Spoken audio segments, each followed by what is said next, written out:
I want to give you a way to work your mind, your subconscious mind, give you an idea of what can help you with any situation. I'm reading out of a book, The Power of Your Subconscious Mind by Joseph Murphy, and I'm in chapter, what is it? I think it's 12, yeah, chapter 12. This little story is called A Lost Will. Hugo R. was a young man who attended my lectures in Los Angeles. He told me of his experience with the power of the subconscious mind. His father had died suddenly, apparently leaving no will. However, his sister told him that their father had once mentioned making a will and told her that he had done his best to make it fair to everyone. Hugo realized that if his late father were ruled to have died interstate without a will, the property would be divided up according to rules made by the state. It was not likely that this would fit their father's desires. Moreover, legal fees would consume much of the estate. He and his sister looked everywhere, but they could not locate the will. They began to wonder whether the will existed at all. Then Hugo remembered what he had learned about using the subconscious mind. Before going to sleep, he talked to his deeper mind, saying, "I now turn this request over to the subconscious mind. It knows where my father's will is and reveals it to me." Then he condensed his request down to one word: answer. He repeated it over and over again, like a lullaby. He went to sleep with the word answer echoing in his mind. The next morning he woke up with a tremendous urge to visit a certain bank in downtown Los Angeles. He wondered about this. Had he heard his father mention it once? Had he noticed a letter from the bank in his father's mail? He didn't know, but he did know that he had to check out this hunch. He went to the bank that morning. Eventually, a bank officer confirmed that there was a safe deposit box in the vault registered in the name of his late father.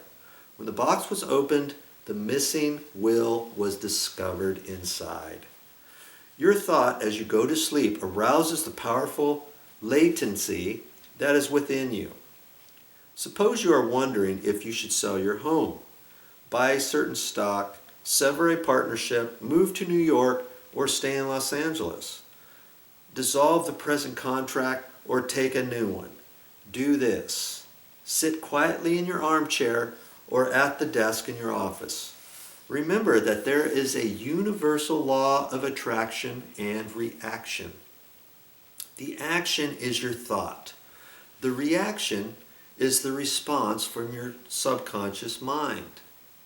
The subconscious mind is reactive and reflexive. That is its nature. It rebounds, rewards, and repays. It follows the law of correspondence. It responds by corresponding. As you contemplate right action, you will automatically experience a reaction or response in yourself that represents the guidance or answer of your subconscious mind. In seeking guidance, you simply think quietly about right action. This means that you are using the infinite intelligence resident in the subconscious mind to the point where it begins to use you. From there on, your course of action is directed and controlled by the subjective wisdom within you, which is all-wise and omnipotent. Your decision will be right. There will be only right action because you are under a subjective compulsion to do the right thing. I use the word compulsion because the law of the subconscious is compulsion. The secret guidance or right action is to mentally devote yourself to the right answer until you find it response in you. Find its response in you. The response is a feeling, an inner awareness, an overpowering hunch whereby you know that you know. You have used the power to the point where it begins to use you. You cannot possibly fail or make one false step while operating under the subjective wisdom within you.